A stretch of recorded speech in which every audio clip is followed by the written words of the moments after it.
Los desastres naturales más catastróficos de la historia ocurren cuando los terremotos golpean a grandes poblaciones que no están preparadas. Ella pasó 3 días bajo los escombros del edificio y hoy la he encontrado. Hay misterios que tal vez nunca resolvamos y el que nos gustaría resolver es cuándo tienen lugar los terremotos. No tenemos señales de cuándo va a haber un terremoto. No sabemos exactamente dónde ocurrirá ni la magnitud que tendrá. Incluso un temblor relativamente menor puede amenazar a millones de personas y acabar con cientos de miles de vidas cuando azota a un país vulnerable. Una de las cosas a tener en cuenta en los desastres es que el episodio físico es meramente el detonante.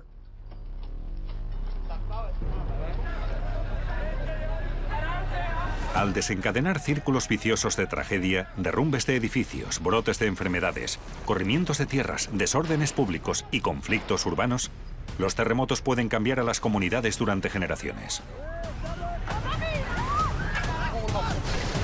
No podemos controlar la naturaleza, pero podemos controlar lo preparados que estamos. En medio de la muerte y la devastación, cada gran terremoto nos deja lecciones cruciales para la supervivencia. A veces es necesaria una tragedia para que venga el cambio, o para reconocer que es necesario un cambio. ¿Qué hemos aprendido de vivir con terremotos? ¿Y cómo nos ayudará eso cuando nuestro mundo empiece a temblar?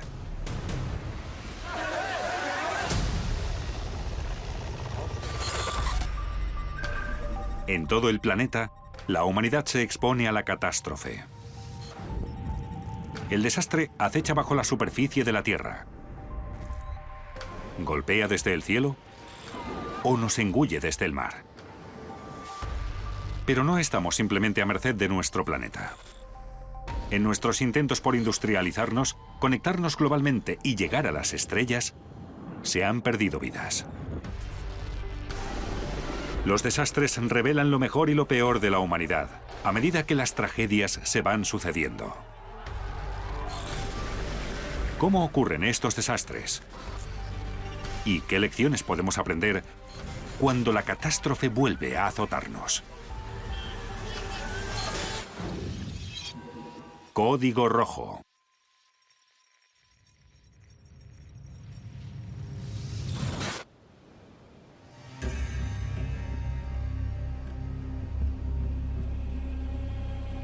Entre Norteamérica y Sudamérica está el Caribe y su cadena de cientos de islas. En una de las más grandes está Haití, el país más montañoso del Caribe, con una población de más de 10 millones de habitantes. El tropical Haití es uno de los países más pobres del mundo, y sus habitantes están acostumbrados a los desastres naturales como inundaciones y ciclones.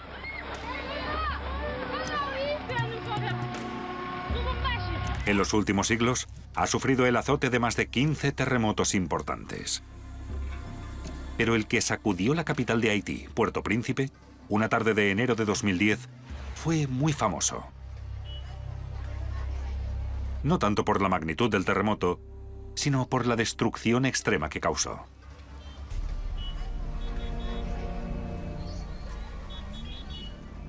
Los desastres no son episodios aislados, son el punto final de procesos sociales. Desgraciadamente, Haití es un ejemplo real de los procesos largos que empobrecen a la gente y conducen a la degradación ambiental, que a su vez provocan migraciones en masa a centros urbanos y urbanismo descontrolado. Esto lo vemos no solo en Haití, sino en muchos otros países en desarrollo. Estos procesos, después de un tiempo, décadas e incluso siglos, aumentan el riesgo de un desastre cuando un detonante, como un terremoto, sacude esas zonas.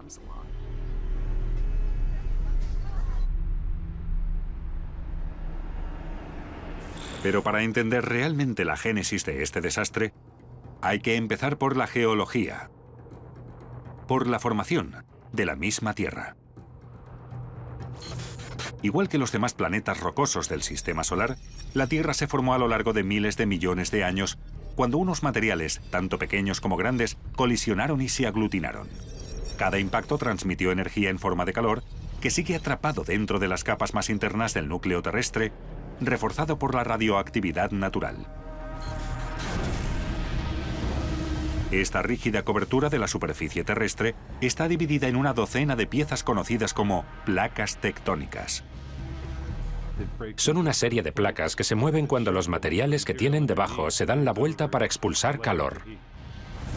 Se mueven, se empujan, se rozan entre sí y a veces unas se meten debajo de otras. La presión se acumula en las zonas débiles, como los límites de placas, pero también en fallas interiores de las placas. Esa presión se acumula durante décadas o siglos, hasta que las fuerzas acaban abriendo, rompiendo o moviendo las placas. Las grietas y las roturas de la corteza crean fallas, de las que hay 3 tipos.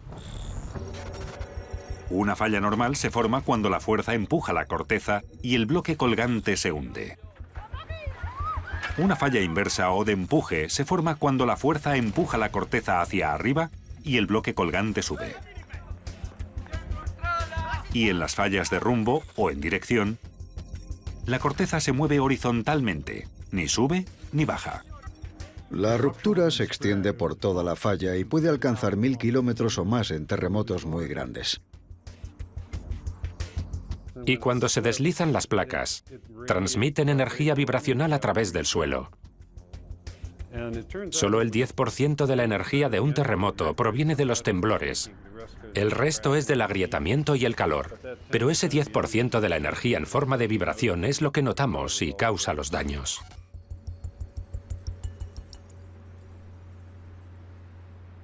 De alguna manera, podemos decir que el origen de los terremotos de hoy se remonta al nacimiento del Sistema Solar. Pero todo eso no sirve de nada para los haitianos, que viven en una caótica unión de placas tectónicas. La fuerza que provocó el terremoto de Haití fue causada por una interacción entre la placa del Caribe y la placa norteamericana. La placa norteamericana envuelve a la placa del Caribe, que se mueve hacia el este en relación a la placa norteamericana. Cuando empuja a la placa norteamericana hacia el este, esta se mete por debajo de la placa del Caribe. Y hacia el oeste, la placa norteamericana y la del Caribe se deslizan una sobre otra. El terremoto de Haití tuvo lugar en una región donde se producían estos dos efectos. 12 de enero de 2010, Puerto Príncipe. Partes de la falla llevaban siglos quietas, acumulando tensión. Sin previo aviso, se movieron a pocos minutos de las 5 de la tarde del 12 de enero de 2010.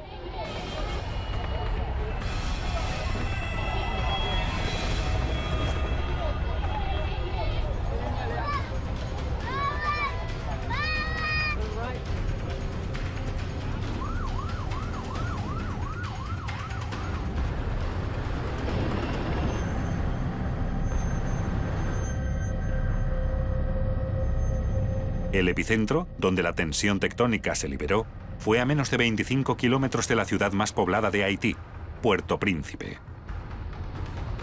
El impacto fue tan devastador que nunca se sabrá la cantidad exacta de víctimas. Las estimaciones van desde los 80.000 hasta los 330.000, pero la mayoría creen que se acerca aproximadamente a los 220.000 muertos. Nos acabábamos de casar. Me acababa de casar con mi mujer. Ella pasó 3 días bajo los escombros del edificio y hoy la he encontrado.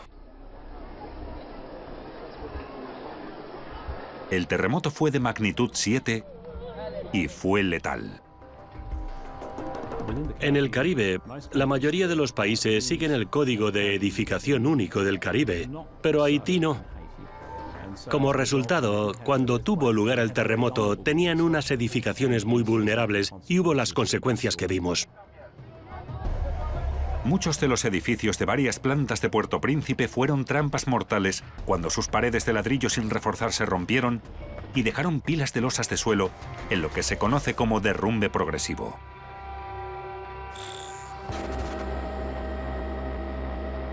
La vibración provoca la desintegración de las columnas y las paredes que soportan los suelos. Al final, acabas con una pila de losas de suelo. En algunos casos, incluso edificios de muchas alturas acaban como un enorme montón de losas de suelo. Pueden imaginar las consecuencias para quienes estén en el edificio. Esa era la casa de mi padre. Lo hemos perdido. Y mi madre estaba... Oiga, aquí hay alguien. Aquí. ¿Hay alguna persona dentro de la casa? No los encontramos. No tenemos una excavadora para sacarlos. Más allá de las consecuencias inmediatas, los terremotos en países pobres o paralizados políticamente desencadenan un efecto dominó de desastres que pueden tardar años o incluso décadas en resolverse. Se trata de un desastre en un lugar donde simplemente retirar los escombros duró años.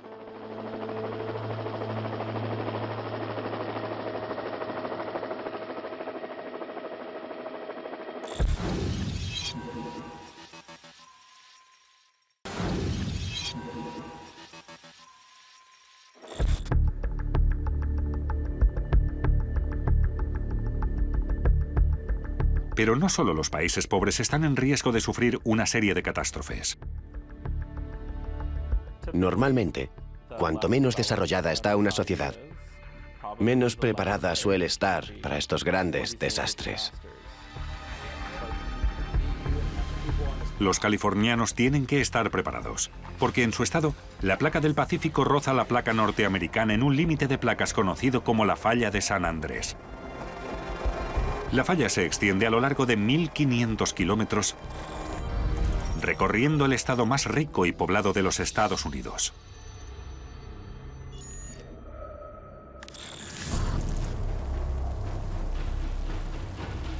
En 1906, la falla de San Andrés fue la causante de la destrucción de la mayor parte de San Francisco.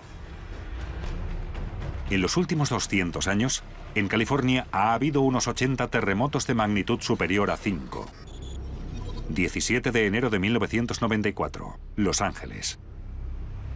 El Valle de San Fernando es una zona urbana densamente poblada, cercana al centro de Los Ángeles.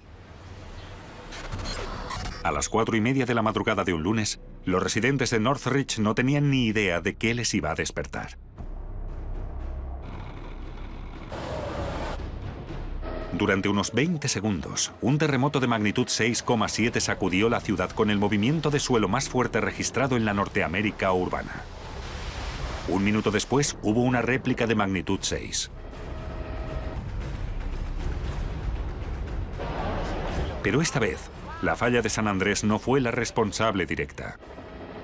Desgraciadamente, ese temblor provino de un cabalgamiento ciego que no estaba previamente cartografiado y era desconocido.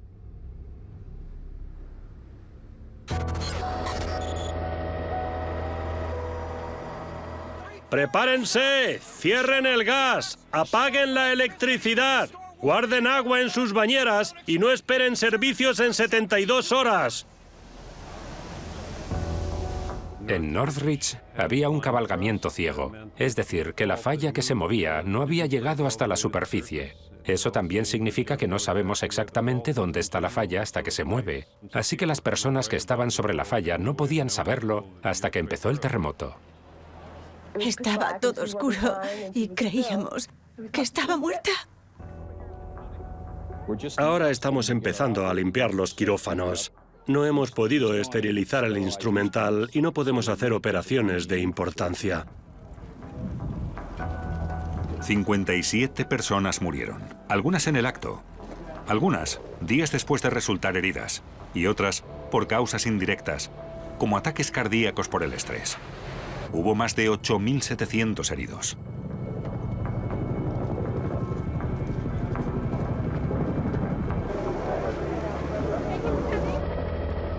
Debido a los daños causados por el terremoto, cuando firme el documento después de este comunicado, voy a declarar como catastróficas estas zonas de California.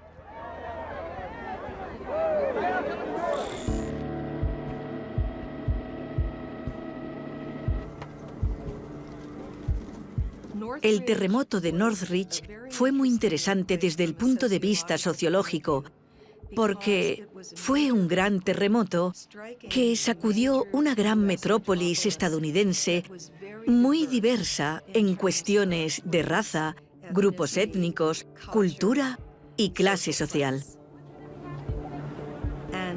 Nos abrió una ventana para ver cómo será un desastre futuro en grandes zonas urbanas.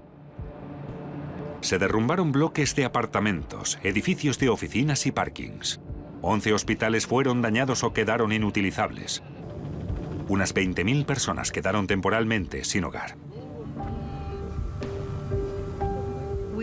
También vimos que es posible que un desastre como el terremoto de Northridge deje zonas tan devastadas que, al menos temporalmente, se conviertan en pueblos fantasma. Esa clase de efectos representan problemas reales para la recuperación, porque no hay que recuperar casas individuales, sino barrios enteros. Se cayeron las carreteras elevadas y los puentes. Afortunadamente ocurrió la madrugada de un día festivo, por lo que las carreteras no iban llenas de tráfico.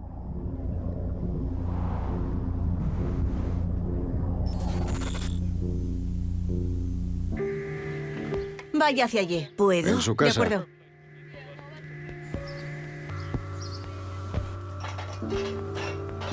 Los daños se estimaron en más de 20.000 millones de dólares, lo que lo convirtió en uno de los desastres naturales más costosos de la historia de Estados Unidos.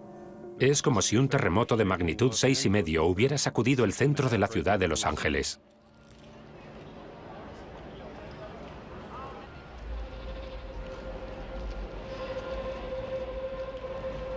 El coste de las indemnizaciones era tan alto que muchas compañías de seguros dejaron de ofrecer seguros antiterremotos en California o los restringieron mucho. En respuesta a eso, se estableció una agencia estatal para proporcionar un seguro básico. Allí había una zona metropolitana muy grande, con muchas zonas de vivienda dañadas, muchos edificios públicos dañados, hospitales dañados e infraestructuras como carreteras dañadas. Así que los costes subieron porque había muchos bienes de gran valor.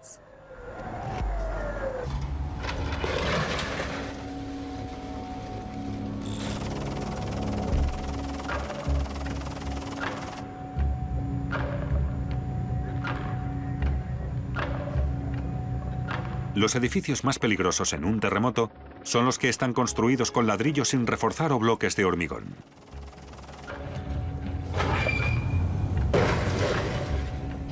Se trata de seguir unos códigos de edificación y construir mejor para el futuro. Pero hay otro problema, y son los edificios antiguos. Los códigos de edificación no son retroactivos. ¿Qué se puede hacer con los edificios peligrosos de una zona? Debido al conocido riesgo de terremotos en California, los códigos de edificación ya requerían que las nuevas construcciones resistieran a los terremotos. Cuando los daños revelaron que algunos diseños no funcionaban como era previsto, el terremoto conllevó una revisión de dichos códigos. Northridge nos enseñó que los esfuerzos para mitigar los daños sísmicos sí funcionan. En Los Ángeles había empezado un programa de reformas de los edificios antiguos y peligrosos. Los ingenieros que vieron los edificios afectados en Northridge dijeron que las reformas habían sido de gran ayuda. Esas reformas se hicieron después del terremoto de San Fernando en 1971.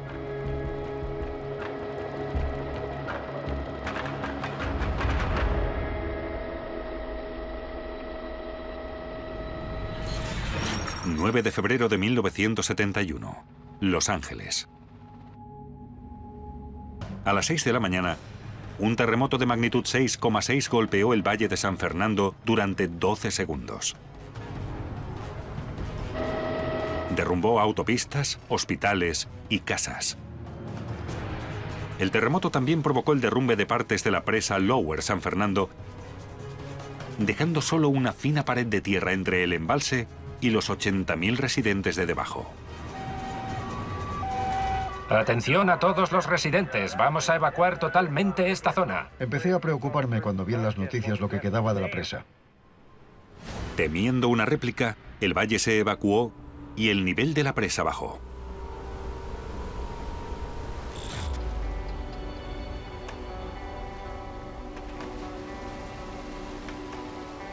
Después de este desastre, se aprobaron nuevos códigos de edificación en California. Si comparamos el terremoto de San Fernando del 71 con el de Northridge, vemos que lo que aprendimos del primero se convirtió en una mejora de los códigos de edificación.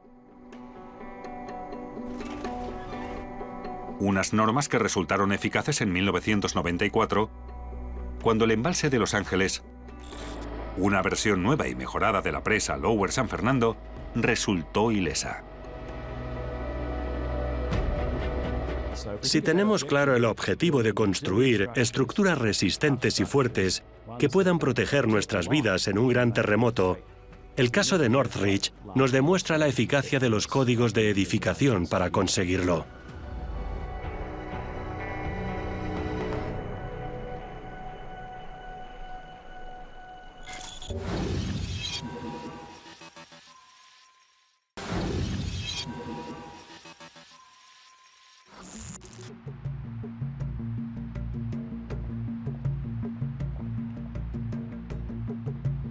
La Torre Taipei de 101 pisos, situada en Taiwán, es una de las más altas del mundo. Se construyó a pocos cientos de metros de una gran falla. Hoy es un día muy significativo para el proyecto de Taiwán 101. Vamos a rematar la estructura de acero. Una vez colocada la aguja, medirá 508 metros y será la estructura más alta del mundo. Es un país que tiene mucho riesgo de terremotos y de fuertes vientos, y además hay tifones bastante fuertes, así que usaron un enorme amortiguador de masa, una bola de 660 toneladas que ocupa 3 plantas suspendida en lo alto del edificio. Si un edificio tiene un contrapeso, mientras este gira, el edificio se mueve menos. Ese peso en movimiento permite que el edificio se flexione más suavemente por la vibración de un terremoto. Así es más fácil construir un edificio fuerte que no se derrumbe. Aunque el amortiguador de masa puede reducir el movimiento del edificio cerca de un 40%, aún hay que ponerlo a prueba en un gran terremoto. Y eso dependerá mucho del tipo de suelo sobre el que está construida Taipei.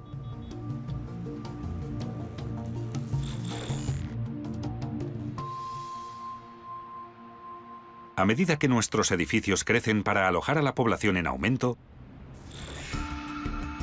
la propia tierra que sostiene sus cimientos puede agravar los efectos de un terremoto.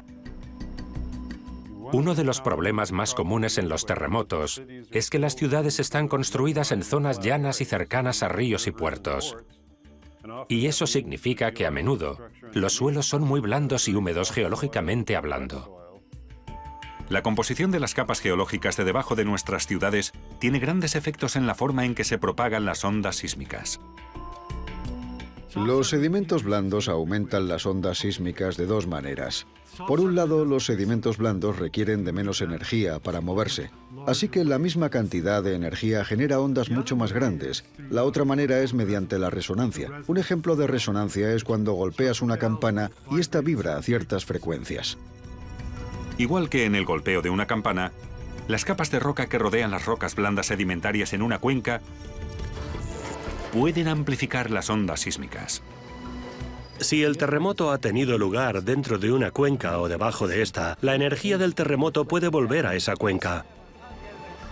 Cuando la onda vuelve, se refleja, empieza a rebotar y al final crea una serie de ondas que van y vienen, haciendo que la cuenca resuene.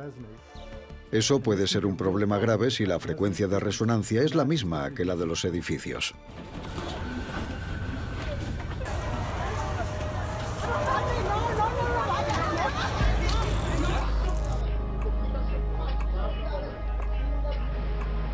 El problema es que cuando los edificios resuenan a la misma frecuencia que las ondas sísmicas, vibran hasta derrumbarse.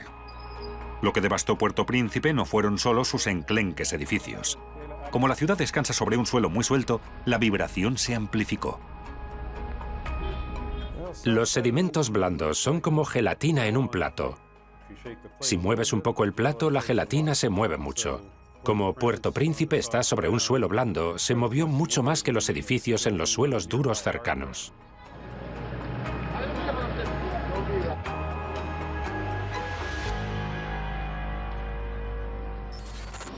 ...13 de enero de 2010... Puerto Príncipe.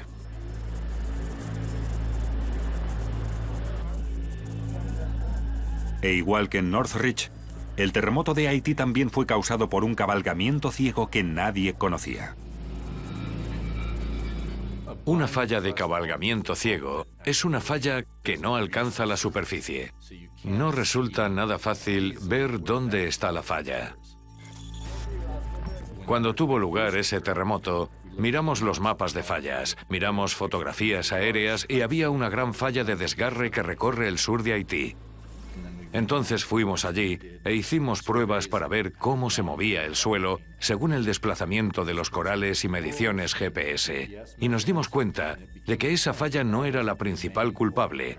Pudo haber movimiento en esa falla, pero era más probable que un cabalgamiento ciego que salía de esa gran falla de Haití causara el temblor y los daños.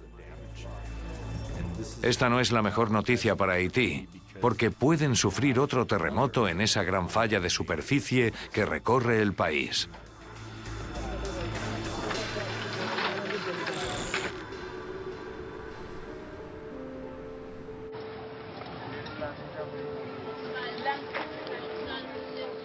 En el terremoto de Haití, la combinación de la falta de aviso, el desconocimiento de la falla, la vibración amplificada, la población vulnerable y los edificios de mala calidad fueron letales. Y trágicamente épico. Por supuesto, la población estaba acostumbrada a vivir en condiciones muy precarias, incluso antes del terremoto.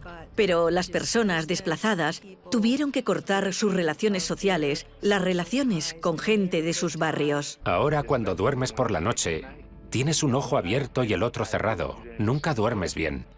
La ubicación de algunos campos de refugiados no fue la mejor en cuanto al acceso a los puestos de trabajo y al transporte. No ha venido nadie del Estado a ver cómo está esto.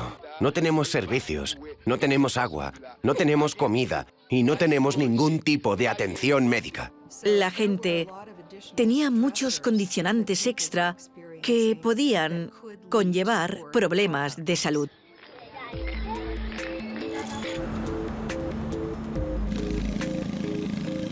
Había una necesidad urgente de proporcionar alojamiento para las personas. Ese era uno de los problemas de Haití.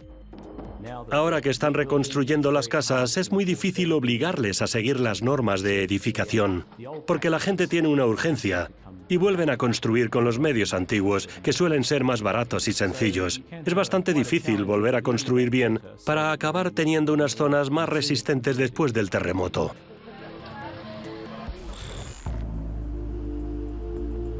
Además del problema de construir casas que no se derrumben, los sismólogos tienen otro: encontrar la manera de avisar eficazmente a la población.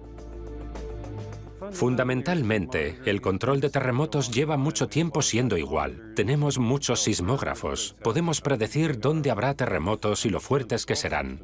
Entendemos el sistema de fallas. Uno de los nuevos elementos es la alerta temprana de terremotos, que es un sistema que estamos instalando para avisar a la población antes de que llegue el terremoto. Lo cierto es que si vemos el inicio de un terremoto y sabemos qué está pasando, podemos avisar a la gente de que se acerca un temblor, pero aún no ha llegado. Puedes adelantarte unos segundos o, en el mejor de los casos, unos minutos. Y cuando avisas a la gente, pueden hacer algo en ese periodo corto de tiempo. Creemos que eso puede reducir los costes y las víctimas, al poder tomar decisiones correctas. No podemos predecir con exactitud la magnitud y el lugar de un terremoto, pero podemos determinar qué regiones tienen más riesgo de terremotos que otras. Y también saber en qué regiones es más fácil que haya un terremoto más grande.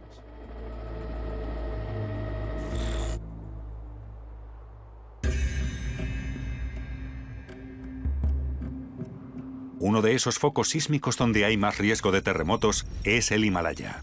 Es la mayor colisión de placas tectónicas que tiene lugar hoy en la Tierra.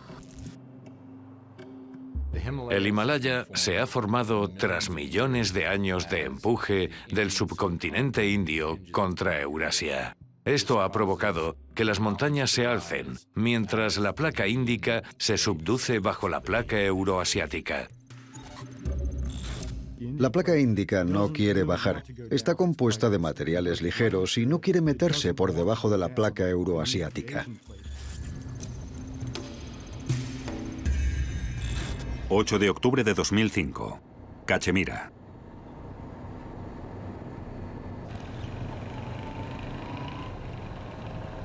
Cachemira es un territorio disputado entre la India, Pakistán y China.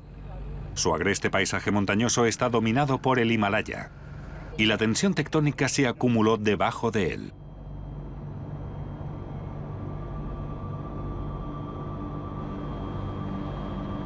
Una mañana de octubre de 2005, Cachemira fue golpeada por un terremoto de magnitud 7,6.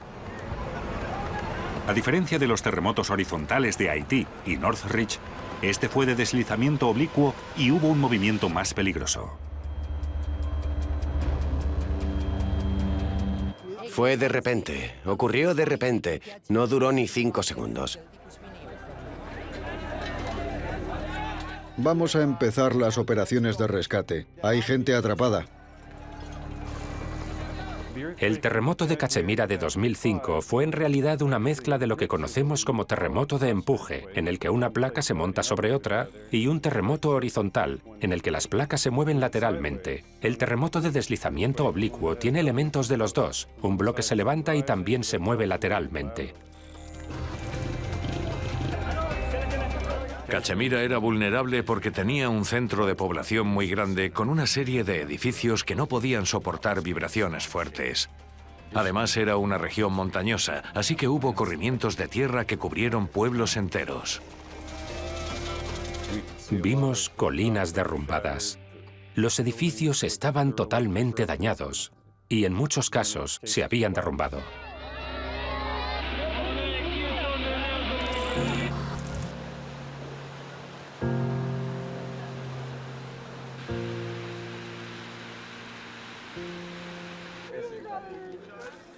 Aproximadamente 3 millones de personas se quedaron sin hogar. Hubo más de 80.000 muertos. Muzaffarabad está destruida. Se han encontrado muchos cadáveres y muchos otros están sepultados. Toda Cachemira está destruida.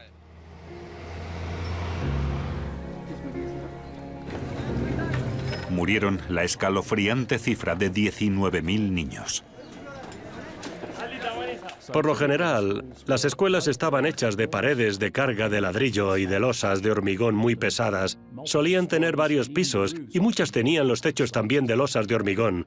Lo malo fue que ocurrió en el peor momento. Fue en horario lectivo y las clases estaban llenas. Estábamos en clase cuando oímos un ruido muy fuerte y el tejado se nos cayó encima.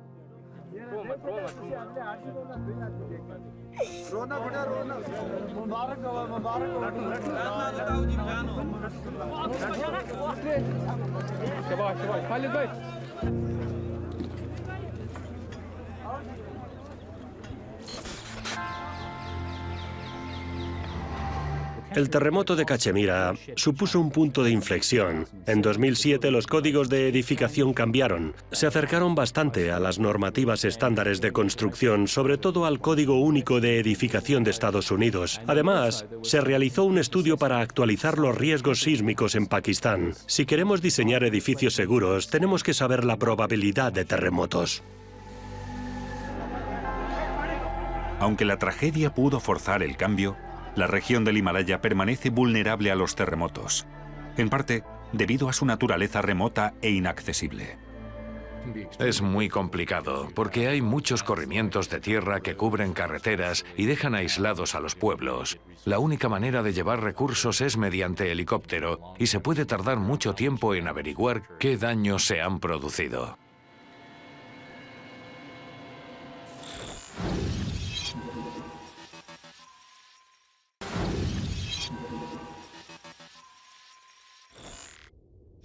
25 de abril de 2015, Nepal. ¡No os mováis de aquí! ¡Atrás! ¡Alejaos del edificio!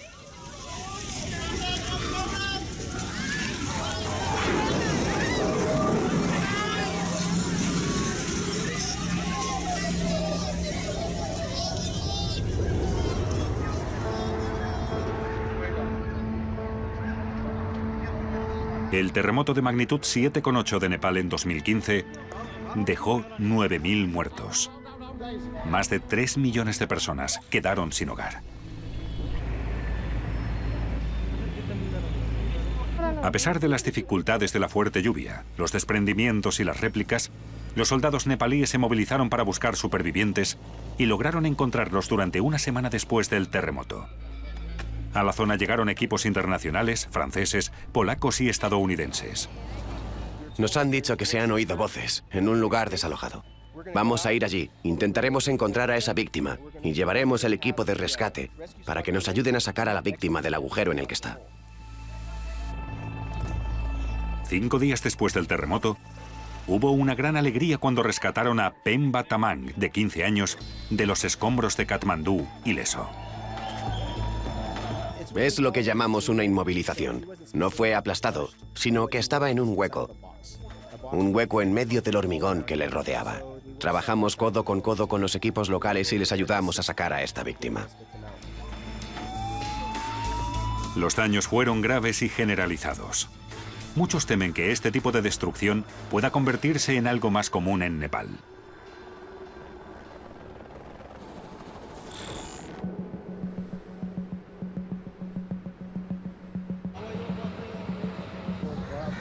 A lo largo del Himalaya existe lo que los sismólogos denominan brecha sísmica o laguna sísmica. Como no hay suficientes terremotos que alivien la tensión, esta se acumula entre las placas tectónicas y existe la posibilidad de que se desaten varios terremotos muy grandes y devastadores. Es un temor creciente en todo Nepal. Como estas placas se empujan entre sí y no se deslizan, el límite de las placas se tensiona mucho. Partes de ese límite de placas se rompen en un gran terremoto, pero hay zonas de ese límite que no se rompen. Así que uno se pregunta, ¿qué pasa ahí? La otra situación más preocupante es que está acumulando energía. La parte del límite de placas que no se desliza se denomina brecha sísmica. El terremoto de Nepal ocurrió en una brecha sísmica, pero no en toda ella. Así que sería un error asumir que se ha aliviado toda la tensión y que no habrá más terremotos.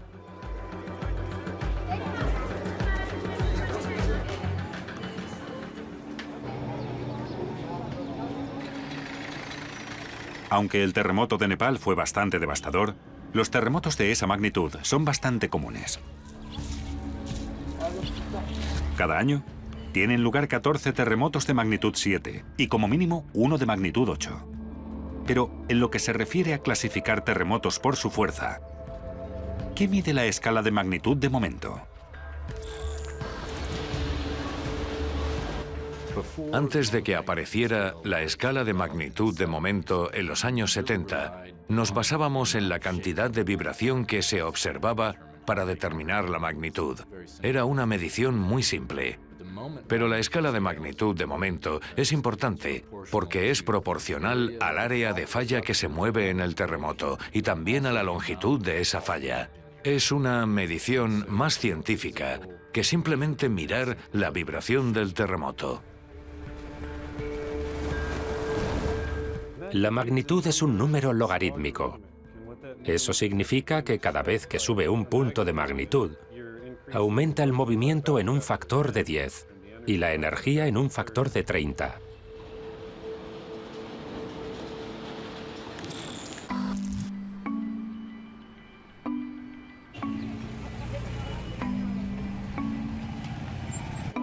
Con una magnitud de 7,8, el terremoto de Nepal de 2015 liberó 16 veces más energía que el terremoto de Haití, de magnitud 7. Pero la fuerza de estos terremotos devastadores no es nada en comparación con el registro más grande en la historia. En 1960, El terremoto de Valdivia sacudió Chile con una magnitud de momento de 9,5. 5.500 veces más fuerte que el de Haití.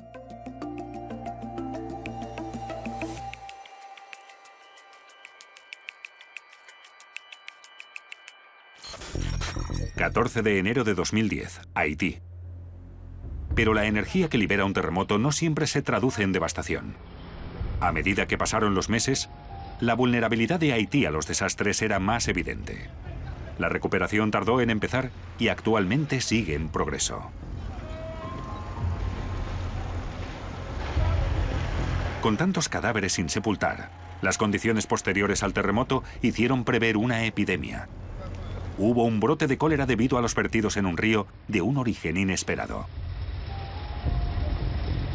Una de las cosas más trágicas que ocurrieron en Haití fue que el contingente de soldados de Naciones Unidas que llegaron desde Nepal desencadenaron una epidemia de cólera que mató a miles de personas y afectó a un gran porcentaje de la población. Queremos una explicación clara del origen y de la propagación de esta enfermedad, del cólera, para decidir si es necesario enviar a los nepalíes a otro lugar.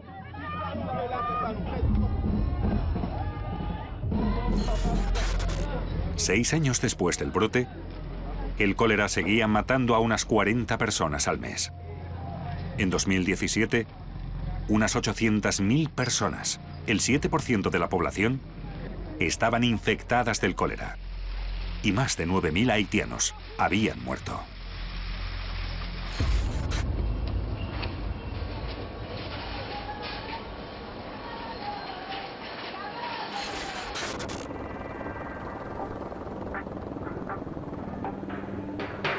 Aunque los terremotos son una parte natural de la vida, eso no significa que debamos conformarnos y no estar alerta.